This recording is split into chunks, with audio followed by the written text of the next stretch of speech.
Finance is the backbone of any business. अगर finance सही से मैनेज नहीं हो पा रहा है तो किसी भी बिजनेस का सर्वाइवल बहुत ही डिफिकल्ट हो जाता है। Today we are here to revise briefly the concept of financial management. और आज हम समझेंगे कि फाइनेंशियल मैनेजमेंट क्या होता है, इसके ऑब्जेक्टिव्स क्या होते हैं और कैसे हर एक फाइनेंशियल डिसीजन बिजनेस के सक्सेस को इम्पैक्ट करता है।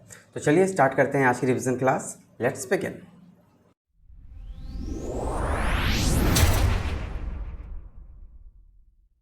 चलिए स्टार्ट करते हैं और समझते हैं सबसे पहले कि क्या होता है बिज़नेस फाइनेंस। तो बेसिकली बिज़नेस फाइनेंस वो पैसा होता है जो बिज़नेस को चलाने के लिए चाहिए होता है। चाहे नया बिज़नेस स्टार्ट करना हो या एग्जिस्टिंग बिज़नेस को ही क्यों ना रन करना हो, हम उसे मॉडर्नाइज़ करना चाहें या एक्सपैंड करना चाहें, सब कुछ के लिए फाइनेंस तो ज़रूरी है।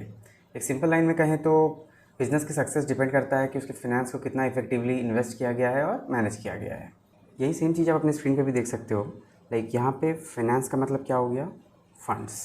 फंड्स जो कि हम बिज़नेस में यूज़ करते हैं। और success of business depends on how well the finance is invested in assets and operation and how timely and cheaply the finance are arranged from outside और विद इन द बिजनेस। तो ये main चीज़ है जो financial management take care करता है। Now the next topic that we have to see here is कि what is financial management। तो if we talk about the financial management, तो financial management वो एक्टिविटी है जिसमें हम प्लानिंग, रेजिंग, कंट्रोलिंग और एडमिनिस्ट्रिंग ऑफ फंड्स करते हैं। मतलब पैसा को सही जगह लगाना और उसका बेस्ट यूज़ करना। ऑब्जेक्टिव ऑफ फाइनेंशियल मैनेजमेंट ये है कि जब ज़रूरत हो तब फंड्स अवेलेबल हो और आइडल फंड्स भी हमारे बिजनेस में ब्लॉक ना रहे, मतलब कि बेकार का पैसा ऐसे ही ना पड़ा रहे। ये चीज़ यहाँ पे भी बोल रहा है, it focuses on optimal procurement as well as usages of funds procured. It aims to ensure the availability of enough fund whenever required while simultaneously avoiding the idle fund. मतलब भाई पैसा ऐसे नहीं रहना चाहिए। तो अब अगर बात करते हैं ऑब्जेक्टिव ऑफ फाइनेंशियल मैनेजमेंट का, तो ऑब्जेक्टिव क्या है, to maximise share holders wealth, यानी कि कंपनी के शेयर्स का वैल्यू बढ़ना और शेयर होल्डर्स को बेटर रिटर्न देना। इसके लिए बिजनेस को ऑप्टिमम कैपिटल स्ट्रक्चर भी मेंटेन करना पड़ता है। एंड ऑब्वियसली कैपिटल स्ट्रक्चर तभी ऑप्टिमम हो सकता है या बैलेंस हो सकता है जबकि प्रॉपर यूटिलाइजेशन ऑफ फंड किया गया हो। तो ये हो गया हमारे बिजनेस का main objective. Now talking about some other objective, तो सबसे पहला क्या है, लाइक वेल्थ मैक्सिमाइजेशन, ये हमने ऑलरेडी देख ही लिया है। उसके बाद to procure sufficient fund for the organisation, ये हम लोग समझ लिए हैं। Effective utilisation of fund and to ensure safety of funds. तो ऑब्वियसली सेफ्टी ऑफ फंड्स का मतलब क्या है, दैट रिस्की इन्वेस्टमेंट्स को अवॉइड करना है and at the same time to attain capital structure so that one should get better return on investment। वही चीज़ यहाँ पे बोल भी रहा है कि a sound and economical combination of shares and debenture must be attempted so as to maintain the optimum capital structure। ठीक है। अब नेक्स्ट है हमारा 3 main financial decisions. And obviously इस 3 मेन फाइनेंशियल डिसीजन को हम लोग 3 पिलर ऑफ फाइनेंशियल डिसीजन भी बोलते हैं। तो ये 3 पिलर है हमारा, इन्वेस्टिंग डिसीजन, फाइनेंसिंग डिसीजन और डिविडेंड डिसीजन। तो आप देख सकते हो लाइक इन्वेस्टिंग डिसीजन क्या है कि how funds are invested in different assets. तो यहाँ पे इन्वेस्टिंग डिसीजन हमारा अगेन 2 टाइप का हो जाएगा। एक हो जाएगा लॉन्ग टर्म इन्वेस्टमेंट डिसीजन और दूसरा हो जाएगा short term investment decision. Same financing decision क्या हो गया कि अब बिजनेस को कैसे फाइनेंस करना है। So how funds are raise from various sources. तो बेसिकली यहाँ पे हम लोग लॉन्ग टर्म सोर्सेज का ही बात करते हैं। तो यहीं पे हम लोग बात करते हैं इक्विटी या डेट, लाइक कौन सा ऑप्शन हम लोग के लिए बेटर रहेगा। And again and the last pillar is dividend decision. तो डिविडेंड डिसीजन क्या बताता है कि हमने जो भी प्रॉफिट अर्न किया उसका कितना हिस्सा हम शेयर होल्डर को पे करेंगे। तो चलिए हम लोग इन सारे डिसीजंस को थोड़ा डिटेल में देख लेते हैं। तो सबसे पहला क्या है, long term investment decision. So long term investment decision को हम लोग कैपिटल बजटिंग डिसीजंस भी बोलते हैं। This involve huge investment and generally irreversible except at huge cost. मतलब अब हम लोग जो इन्वेस्टमेंट कर रहे हैं in big projects, land, machinery, buildings, तो दीज आर नॉट रिवर्सिबल, इसको वापस कर पाना पॉसिबल नहीं है। और अगर इनकेस रिवर्स होता भी है तो it will make a big loss for the business. उसके बाद नेक्स्ट है हमारा वर्किंग कैपिटल डिसीजन। तो अब ये वर्किंग कैपिटल डिसीजन क्या हुआ, ये हुआ हमारा शॉर्ट टर्म। तो शॉर्ट टर्म फाइनेंसिंग हम लोग क्यों करते हैं, for maintaining the day to day business operations. तो अब नेक्स्ट है हमारा फैक्टर्स अफेक्टिंग इन्वेस्टमेंट या कैपिटल बजटिंग डिसीजन, मतलब factors affecting long term investing decision. तो क्या क्या है, सबसे पहला हो गया cash flow of the project, like हम जो कैश इन्वेस्ट कर रहे हैं, so that is basically the cash outflow, और फिर बदले में हमें क्या रिटर्न मिल रहा है, so cash inflow. So if the cash inflow is greater than cash outflow तो दिस बिजनेस इज एक्सेप्टेबल। उसके बाद क्या है, रेट ऑफ रिटर्न। अगेन हम लोग जो इन्वेस्ट कर रहे हैं उस पर हमें क्या रेट ऑफ रिटर्न मिल रहा है, मतलब क्या प्रॉफिट परसेंटेज हम अर्न कर रहे हैं।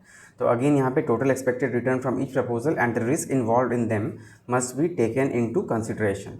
Must be taken into account.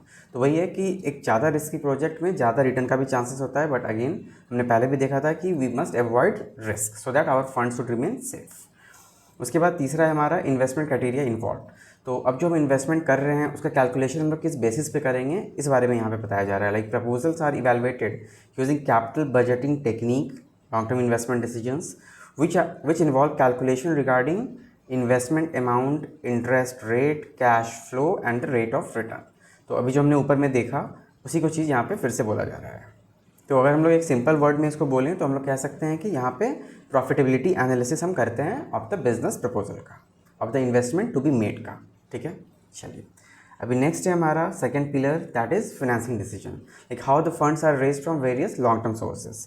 तो a firm mixes both debt as well as equity, ये तो हम लोग जान ही रहे हैं, और ऑप्टिमम कैपिटल स्ट्रक्चर हमें मेंटेन करना होता है। तो कैसे करते हैं, like the main source of fund as I already said debt as well as equity.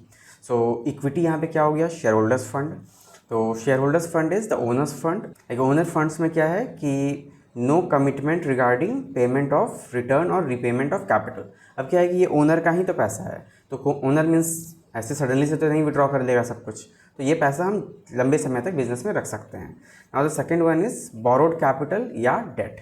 तो बोरोड कैपिटल और डेट के साथ क्या है, कुछ रिस्क भी एसोसिएटेड होता है। फॉर एग्जांपल अगर आप लोन लेते हो तो इट डजेंट मैटर आपका बिजनेस में प्रॉफिट हो रहा है या लॉस, अगर लॉस भी होता है ना तो उसका इंटरेस्ट पेमेंट करना पड़ता है, that is the fixed obligation. तो वही चीज़ यहाँ पे बोल रहा है कि borrowed fund, that is debt, must be repaid at fixed time. Interest must be paid regardless of whether the firm made a profit. These funds carry financial risks। तो यहाँ पे रिस्क क्या है, risk of default on payment. तो वही है, अगर लंबे समय के लिए हम लोग को फंड्स चाहिए तो we must be sure of it कि हमारे पास इतना कैश अवेलेबल है कि नहीं, कि विदाउट एनी प्रॉब्लम, कि विदाउट एनी कैश क्रंच हम लोग ईजिली रिपेमेंट ऑफ इंटरेस्ट वाला पोर्शन कर सकें। अब इसके बाद नेक्स्ट है हमारा factor effecting financing decision. Like हम लोग जो बिज़नेस को फाइनेंस कर रहे हैं उसका डिसीजन हम लोग कैसे लेते हैं। तो ऑब्वियसली सबसे पहला है cost. The cost of raising fund varies, the cheapest source should be selected. तो ये तो हम लोग जानते ही हैं कि चीपेस्ट सोर्स ऑफ फंड क्या होता है, KD हम लोग बोलते हैं, like cost of debt. So KD is the cost of debt is the cheapest one. उसके बाद क्या है, रिस्क। तो borrowed fund have more risk compare to the owners fund as interest must be paid and principal must be repaid upon the expiry of its tenure. Like last में हमको पूरा principal amount भी return करना पड़ता है। Flotation cost. So flotation cost is the cost involve in the issue of securities. तो again यहाँ पे अब सिक्योरिटीज़ का मतलब ये नहीं है कि सिर्फ शेयर ही है, यहाँ पे शेयर प्लस डिवेंचर या फिर आप कह सकते हो डेट प्लस इक्विटी दोनों ही आ जाता है। क्योंकि सिक्योरिटी क्या होता है, any type of tradable financial instrument जो कि हम लोग स्टॉक मार्केट में ट्रेड करते हैं। So example brokers commission, underwriters fee, expenses on prospectus, like when ever a new share is issued तो उसमें प्रोस्पेक्टस वगैरह इशू करना पड़ता है। तो इन सब के कारण जो एक्स्ट्रा कॉस्ट एड ऑन होता है वो क्या है, इस फंड्स को लेस अट्रैक्टिव बनाता है, लाइक द कॉस्ट को इंक्रीज करता है, ओवरऑल कॉस्ट को। So again the fourth point is cash flow position of the business, like if the company's cash flow position is good it can easily use borrowed fund। अब next है हमारा control consideration. तो यहाँ पे क्या है कि अब जो शेयर होल्डर्स हैं वो अपना शेयर, अपना एग्जिस्टिंग शेयर अगर न्यू शेयर होल्डर्स को दे देंगे फॉर सम अमाउंट ऑब्वियसली, तो क्या होगा यहाँ पे कि उनका जो कंट्रोल है वो कम हो जाएगा, उनका शेयर कम हो जाएगा। तो जिसका शेयर ज़्यादा होता है उसी का मन चलता है, उसके पास ही वोटिंग राइट्स होता है, we know all this things. तो if existing shareholder want to retain complete control, finance should be raised through borrowed fund. उनको अपना कंट्रोल डाइल्यूट नहीं करना है। एल्स क्या है, if they are ready to dilute the control, equity can be used। and finally the state of capital market, like अगर capital market boom कर रहा है, like economy अगर हमारा grow कर रहा है, तो वैसे में एक positive sentiment, positive emotions रहता है market में। as a result a company can easily raise the fund or raise the finance by issue of shares। But again अगर इकोनॉमी अंडर परफॉर्म कर रहा है या डिप्रेशन के स्टेज में है तो वैसे में क्या होता है कि लोग, एक निगेटिव सेंटिमेंट रहता है स्टॉक मार्केट में, so people don't want to invest, क्योंकि उनको खुद का भी नहीं पता होता है क्या होने वाला है next time. So this fear don't allow them to invest into shares and securities। As a result इस समय के लिए the financing should be done by debt। उसके बाद नेक्स्ट है हमारा पीरियड ऑफ फाइनेंस। लाइक अगर हमें लंबे समय के लिए पैसा चाहिए या मान लो परमानेंट कैपिटल चाहिए, तो वैसे में क्या है, issue of share is a good option, क्योंकि वो शेयर होल्डर्स का पैसा होगा और हम लोग को उस पैसे को लौटाना नहीं पड़ेगा।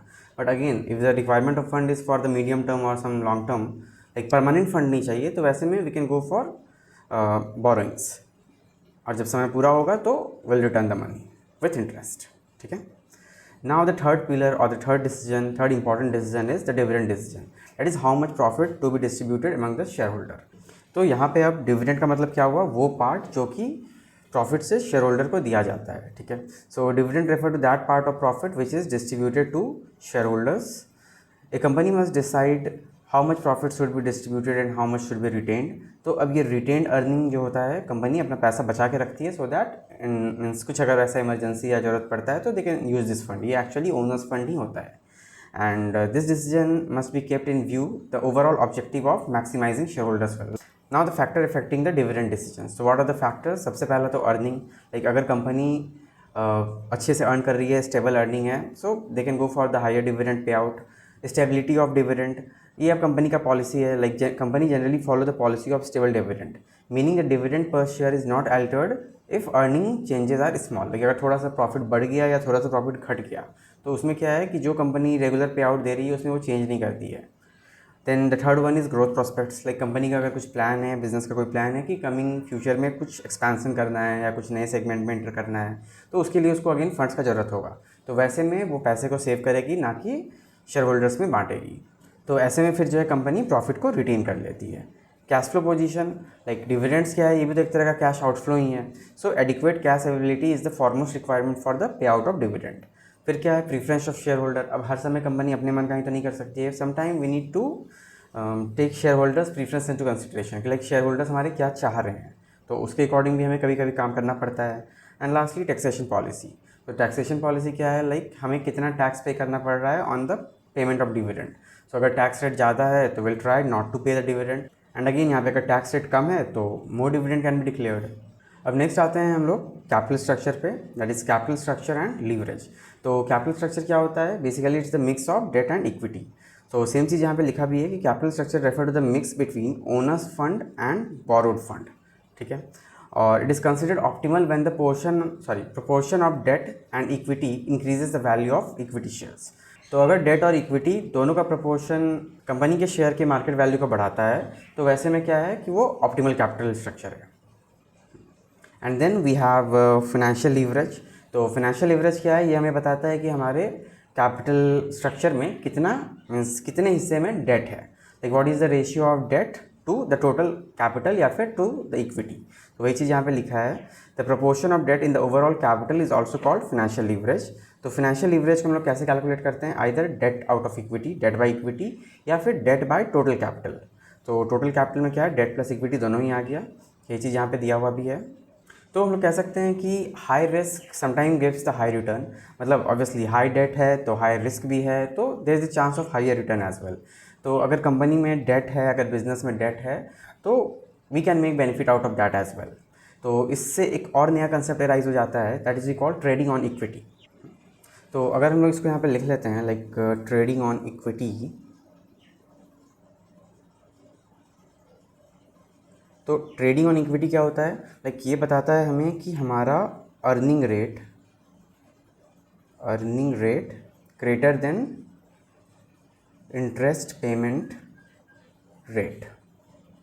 तो अगर हम लोग ज़्यादा अर्न कर रहे हैं compare to our payment of interest, तो हम लोग को जो बेनिफिट होता है that is what we called trading on equity, ठीक है। सो एक ऑप्टिमल कैपिटल स्ट्रक्चर कैसा होता है और इक्विटी और डेट के मिक्स से हमारे प्रॉफिटेबिलिटी पे कैसे असर पड़ता है, चलिए इसको हम लोग समझते हैं इस एग्जाम्पल की हेल्प से, जो कि आपकी स्क्रीन पे आपको दिख रहा होगा। सो यहाँ पे क्या बोल रहा है कि एक कंपनी एक्स है जिसको कि टोटल फंड्स चाहिए 30 लाख रुपीज़, और इसका इंटरेस्ट रेट है 10% पर एनम, मतलब कि अगर ये फंड बोरो करता है तो इसे 10% पे मिल रहा है, 10% रेट ऑफ इंटरेस्ट पे मिल रहा है। टैक्स रेट 30% है।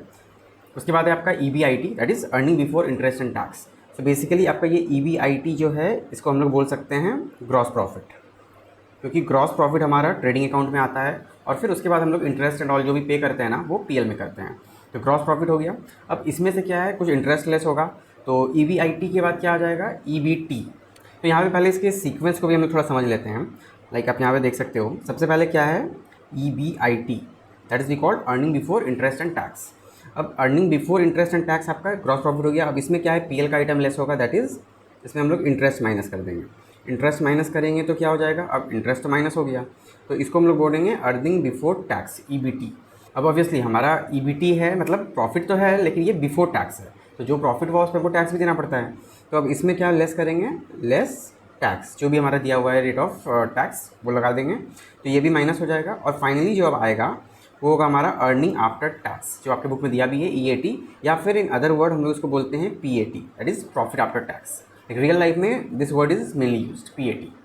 और अब है हमारा प्रॉफिट आफ्टर टैक्स, मतलब कि ये पैसा जो है अब हमारा कंपनी का मीन्स डिस्ट्रीब्यूटेबल प्रॉफिट हो गया। और अब इस डिस्ट्रीब्यूटेबल प्रॉफिट में लाइक जो भी हमारा नंबर ऑफ शेयर इशूड होगा, नंबर ऑफ शेयर इशूड हमारा जितना भी है उससे हम लोग इस टोटल प्रॉफिट को डिवाइड कर देंगे, तो क्या निकल जाएगा हमारा अर्निंग पर शेयर। तो मेन जो हम लोग को कैलकुलेट करना है वो यही है, to calculate earning per share. तो अब इस क्वेश्चन में EPS पे क्या इफेक्ट पड़ता है लाइक गिवन 3 सिचुएशंस के कारण, चलिए उसको हम लोग समझते हैं। सो फर्स्टली यहाँ पे आप देख सकते हो like earning before interest and tax सब में 4 लाख 4 लाख 4 लाख बराबर है। उसके बाद केस 1 में क्या है कि आपका यहाँ पे डेट जीरो है, लाइक डेट जो है ये जीरो है सिचुएशन 1 में। तो अब क्योंकि डेट जीरो है तो यहाँ पे सिचुएशन 1 में कोई भी इंटरेस्ट पेमेंट नहीं अराइज हो रहा है। लेकिन फिर सिचुएशन 2 में डेट हमारा 10 लाख है। तो अब अगर डेट 10 लाख है का ऑब्वियस सा मतलब हुआ कि हमारा बाकी बचा हुआ पार्ट तो इक्विटी हो गया। तो फर्स्ट केस में नील है डेट, तो इक्विटी कितना हो गया, पूरा पूरी 30 लाख। सेकेंड केस में डेट है 10 लाख, तो इक्विटी कितना हो गया, पूरा पूरी 20 लाख। फिर थर्ड केस में क्या है कि आपका डेट है 20 लाख और टोटल चाहिए 30 लाख, मतलब कि अभी जो है हमको 10 लाख रुपया का और शेयर इशू करना पड़ेगा। तो ये हो गया हमारा नंबर ऑफ़ शेयर इशूड। और अब आप देख सकते हो लाइक क्वेश्चन में यहाँ पे दिया हुआ है like number of share of ₹10, like एक शेयर का दाम दे दिया है 10 रुपया। तो all this share are of 10 rupees. इसका वैल्यू क्या है, रुपीज़ में है। लेकिन अगर हम लोग नंबर ऑफ़ शेयर का बात करें तो कितना हो जाएगा, अगेन हम लोग यहाँ पे अब 30 लाख 20 लाख और 10 लाख को डिवाइड कर देंगे 10 से। So this will come to 3 lakh 2 lakh and 1 lakh respectively. तो चलिए अब हम लोग देखते हैं सम को।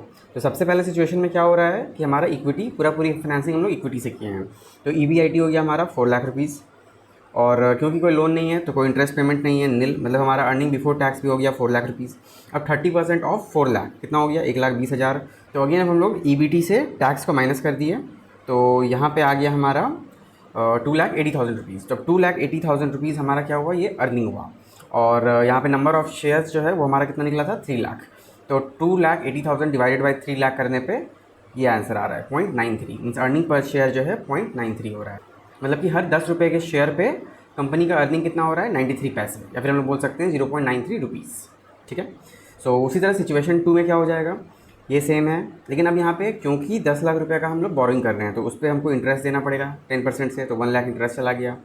तो अब यहाँ पे EBIT में इंटरेस्ट घट गया तो क्या बचा, EBT 3 लाख। अब इस 3 लाख में घट गया हमारा टैक्स एट द रेट 30%। तो अब कितना बचा, 2,10,000। लेकिन 2,10,000 जो प्रॉफिट है हमारा उसमें क्या है कि अब नंबर ऑफ़ शेयर्स भी तो हमारा सिर्फ 2 लाख हो गया। सो अगेन यहाँ पे कितना हो गया, 2,10,000 हो गया अर्निंग आफ्टर टैक्स, और उसको डिवाइड करेंगे नंबर ऑफ़ शेयर से तो इट विल कम टू 1.05, मतलब 10 रुपये के शेयर में 1 रुपया 5 पैसा अर्निंग हो रहा है। अब थर्ड सिचुएशन में क्या है कि 4 लाख हमारा EBIT हुआ, उसमें क्या है कि 20 लाख तो हमने डेट से ही ले लिया। तो 20 लाख का हमने डेट ले लिया, मतलब कि 10% 20 लाख का, so it's comes to 2 lakh rupees. तो इसको भी लेस करेंगे तो 4 - 2 अगेन 2 लाख आया। अब इस 2 लाख में से 60,000 चला गया हमारा 30% के हिसाब से, तो इसको भी माइनस करेंगे तो 1,40,000। और अब 1,40,000 हमारा प्रॉफिट आफ्टर टैक्स हुआ। और अब इसी में जो है हमारा नंबर ऑफ़ शेयर इशूड कितना निकला है, 1 लाख रुपीज़। तो 1,40,000 डिवाइडेड बाय 1 लाख, तो यहाँ पे कितना आ गया, 1.4, मतलब 1 रुपया 40 पैसा हमारा अर्निंग हो रहा है हर शेयर ऑफ 10 रुपीज़ पे। ठीक है। तो ऑब्वियसली अब तीनों सिचुएशन में से कौन सा सिचुएशन लाइक हमें चूज़ करना चाहिए, अगर ये क्वेश्चन आता है तो the answer is very clear कि हमारे थर्ड सिचुएशन में क्या हो रहा है, मैक्सिमम अर्निंग हो रहा है, मैक्सिमम वैल्यू हमारे शेयर का बढ़ रहा है। So this third case will be optimum choice. So this will be the optimum choice for selecting the capital structure. ठीक है। सो आई बिलीव ये एक छोटा सा मतलब इलस्ट्रेशन टाइप का था, just to make you understand कि चीज़ें एक्चुअली कैसे वर्क करती है। तो चलिए हम लोग आगे देखते हैं। तो फाइनेंशियल प्लानिंग क्या होता है, the process of estimating the fund requirement of a business and specifying the source of the fund. तो इसको हम लोग बोलते हैं फाइनेंशियल प्लानिंग। और फाइनेंशियल प्लानिंग क्यों करते हैं, again same reason, to ensure that the enough funds are available at the right time so that the firm can honour its commitment, मतलब जो ज़रूरत है उसको पूरा किया जा सके और अपना प्लान इनिशिएट कर सके, पूरा कर सके। ठीक है। Now importance of financial planning क्या हो जाएगा, to ensure availability of adequate fund at the right time, तो see that the firm does not raise unnecessary fund, means capital को ब्लॉक करके नहीं रखना है, पैसे को फंसा के नहीं रखना है। To provide policies and procedure for the sound administration of the finance department या फिनेंस फंक्शन। तो ओवरऑल सब चीज़ को देखने के लिए हम लोग फिनेंशियल प्लानिंग करते हैं। फिर क्या है, like financial planning is done with an attempt to achieve the balance between inflow and outflow of fund, that is adequate liquidity, like पास में enough fund रहना चाहिए, कैश क्रंच नहीं होना चाहिए। It serves as the basis of financial control. The management attempt to ensure that the utilization of fund in tune with the financial plan. Like कोई भी excessive खर्च नहीं होना चाहिए, जितना प्लानिंग बना है, जितना प्लानिंग किया गया है उस अकॉर्डिंगली चीज़ें होती रहे। That's what we try to do by the financial planning. अब नेक्स्ट टॉपिक है हमारा फैक्टर इफेक्टिंग कैपिटल स्ट्रक्चर। तो पहला हो गया आपका कैश फ्लो पोजीशन, लाइक हमारे पास कितना लिक्विडिटी है वो इंपॉर्टेंट है। उसके बाद नेक्स्ट है आपका इंटरेस्ट कवरेज रेशियो। तो अब इंटरेस्ट कवरेज रेशियो क्या होता है, like interest coverage ratio, like हम कितना अर्न कर पा रहे हैं कि हम अपने पेमेंट ऑफ इंटरेस्ट को कितना टाइम्स कवर कर पाएंगे। तो higher the ratio better it is, like यहाँ पे आप देख सकते हो लिखा है इंटरेस्ट कवरेज रेशियो में, it refer to the number of times earning before interest and tax of a company cover the interest obligation. Like the higher interest coverage ratio indicate that the company have more of the backup to repay interest on the borrowed fund।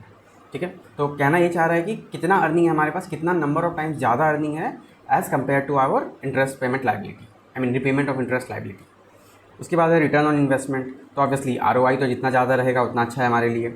If return on investment is higher than the rate of interest on debt then it will be beneficial for the firm to raise finance through borrowed fund. ठीक है, flotation cost क्या होता है हम लोग देख ही लिए हैं। लाइक फ्लोटेशन कॉस्ट के कारण क्या होता है, हमारा कॉस्ट ऑफ कैपिटल बढ़ जाता है, which makes the which makes the issue of share A less attractive option. ये हम लोग ऊपर में भी देखे थे। फिर क्या है control, like whether the shareholder want to lose their control और they are okay with it. तो ये सब चीज़ के फिर टैक्स रेट है, लाइक टैक्स का भी हमने जस्ट ऊपर में न्यूमेरिकल्स में एग्जाम्पल देखा कि जैसे हम इंटरेस्ट पे करते हैं तो उसका हमें क्या मिलता है, टैक्स में डिडक्शन मिल जाता है। तो द पेमेंट ऑफ इंटरेस्ट से हमें टैक्स बेनिफिट मिलता है, लेकिन एट द सेम टाइम अगर हम लोन नहीं ले रहे हैं, इंटरेस्ट पे नहीं कर रहे हैं, तो हमारा टैक्स अमाउंट इतना ज़्यादा हो जा रहा था कि ओवरऑल हमारा अर्निंग पर शेयर घट जा रहा था। That's what we have seen above. So यही चीज़ यहाँ पे भी लिखा है कि interest on debt is allowed as a deduction. Thus, in the case of high tax rate, debt are preferred over the equity, but in the case of a low tax rate, more preference is given to the equity share, like issue of share। ठीक है, फिर है flexibility, capital market condition, other factors. So other factors में क्या क्या आ जाता है, cost of debt, cost of equity, flexibility of payment terms and all, and risk consideration. तो ये सब चीज़ भी कैपिटल स्ट्रक्चर को ओवरऑल इफेक्ट करता है। तो अभी तक आप लोग फिक्स कैपिटल और वर्किंग कैपिटल में तो डिफरेंस समझ ही गए हो। लाइक फिक्स कैपिटल में क्या होता है, हम लोग लॉन्ग टर्म इन्वेस्टमेंट करते हैं, so basically that we called as capital budgeting, और शॉर्ट टर्म वाले को हम लोग वर्किंग कैपिटल बोलते हैं। तो वही चीज़ यहाँ पे लिखा है कि fix capital refer to the investment in long term assets. Investment in fix assets is for the longer duration and they must be finance through long term source of capital. Decisions relating to the fixed capital involve used funds and are not reversible without incurring heavy loss। वही चीज़ है। और coming to the working capital, तो इसमें क्या है, working capital is required for day to day working of an organisation apart from the investment in fix asset. मतलब ये इन्वेस्टमेंट इन फिक्स एसेट का बात यहाँ पे नहीं है, सिर्फ डे टू डे ऑपरेशंस का है। Every business organisation need to invest in current assets which they will convert into cash और कैश इक्विवेलेंट। मतलब चाहे हम स्टॉक खरीद रहे हैं, चाहे हम डेटर से कलेक्शन कर रहे हैं, तो ये सब हमारा क्या हुआ है, type of current assets, like which we can convert into cash within a period of less than 1 year. ठीक है, तो वही चीज़ यहाँ पे बोल रहा है, they provide liquidity to the business. Now working capital क्या है, दो तरह का होता है, एक हो गया हमारा ग्रॉस, एक हो गया net. Like sum total of all the investment in the current asset is called the gross working capital, whereas the excess of current asset over the current liability, मतलब current assets है लेकिन कुछ current liability भी है हमारा, तो current assets minus current liability जब हम करेंगे तो उसको हम लोग क्या बोलते हैं, net working capital। so ये मेन है, आप समझ सकते हो, लाइक gross working capital और net working capital, लाइक इस दोनों में आपको डिफरेंस समझ में आना चाहिए। Now we have factors affecting fixed capital requirement and the factors affecting working capital requirement। तो मोर और लेस दोनों में फैक्टर सेम ही है, अंतर सिर्फ ड्यूरेशन और इन्वेस्टमेंट का है। लाइक यहाँ पे आप देख सकते हो कैपिटल में क्या है, हमारा लॉन्ग टर्म इन्वेस्टमेंट है, बड़ा इन्वेस्टमेंट है। सो नेचर ऑफ बिजनेस में क्या बोल रहा है कि अगर मैन्युफैक्चरिंग बिजनेस है तो they require huge capital, huge fix capital, और whereas trading concern needs less capital. फिर क्या है, स्केल ऑफ ऑपरेशन, लाइक कितना बड़ा बिजनेस है, किस लेवल पे ऑपरेट कर रहा है, तो large scale organisation need more fix capital. Choice of technique, like organisation uses capital intensive technology, तो उसमें ज़्यादा पैसा लगेगा। लेबर इंटेंसिव यूज़ करता है तो कम में काम हो जाएगा। कंपनी का अगर कुछ ग्रोथ प्रोस्पेक्टिव है, आगे कुछ ग्रो करने का सोच रहा है, एक्सपेंशन का सोच रहा है, तो उसको ज़्यादा पैसा चाहिए। डाइवर्सिफिकेशन मीन्स नई बिजनेस में एंटर कर रहा है तो भी उसको ज़्यादा पैसा चाहिए। टेक्नोलॉजी को अपग्रेड कर रहा है तो डेफिनेटली और उसको कैपिटल इन्वेस्टमेंट लगेगा ही लगेगा। तो यही सब चीज़ है जो इफेक्ट करता है long term capital investment decision, that is capital budgeting को, कैपिटल बजटिंग डिसीजंस को। And coming to the factor affecting working capital, तो ये भी अगेन हमारा सेम है, लेकिन बस ये अब शॉर्ट ड्यूरेशन वाला है। तो यहाँ पे क्या हो गया, nature of business, like trading organisation need lower amount of working capital compare to the manufacturing organisation. Scale of operation छोटा होता है। Business cycle, more working capital is required during the boom period and less as compare to the depression. In fact business cycle का अगर हम लोग बात करें तो आप इसको इस तरह से भी समझ सकते हो कि कुछ सीजन साइकिल भी होता है। लाइक ठंडे का अगर कोई कपड़ा मैन्युफैक्चर कर रहा है तो उसका ज़्यादा सेल या ज़्यादा परचेज कब होता है, ठंडे के टाइम पे, और समर में नहीं होगा ऑब्वियसली। तो इस तरह के बिजनेस को एक पर्टिकुलर पॉइंट ऑफ टाइम पे ज़्यादा वर्किंग कैपिटल की जरूरत पड़ जाता है। देन उसके बाद क्या है, क्रेडिट अलाउड। तो अब क्रेडिट अलाउड में क्या है कि हम कस्टमर को कितना क्रेडिट अलाउ कर रहे हैं और एट द सेम टाइम हम जिससे परचेज़ कर रहे हैं वो क्रेडिटर हमें कितना परचेज़ अलाउ कर रहा है। तो उस पर भी डिपेंड करता है कि हमारे पास कितना लिक्विड कैश रहना चाहिए। देन फाइनली यहाँ पे क्या बोल रहा है, additional factor like growth prospects, operating efficiency, inflation, level of competition, ये सब भी हमारे वर्किंग कैपिटल रिक्वायरमेंट को इफेक्ट करता है।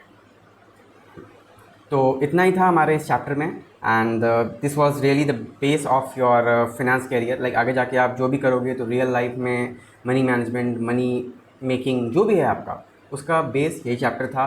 सो आई बिलीव आपको सब कुछ अच्छे से समझ में आ गया होगा, सारा कंसेप्ट आपको क्लियर होगा। एंड स्टिल अगर आपको कोई डाउट है तो please reach out to me. आप कमेंट सेक्शन में अपने डाउट्स में से पूछ सकते हो। सो अगर आपको ये वीडियो इन्फॉर्मेटिव लगा हो, कंटेंट अच्छा लगा हो, तो please like this video, share it among your friend, and do subscribe my channel for similar commerce related educational content. So thank you and thanks for watching. See you all in the next video.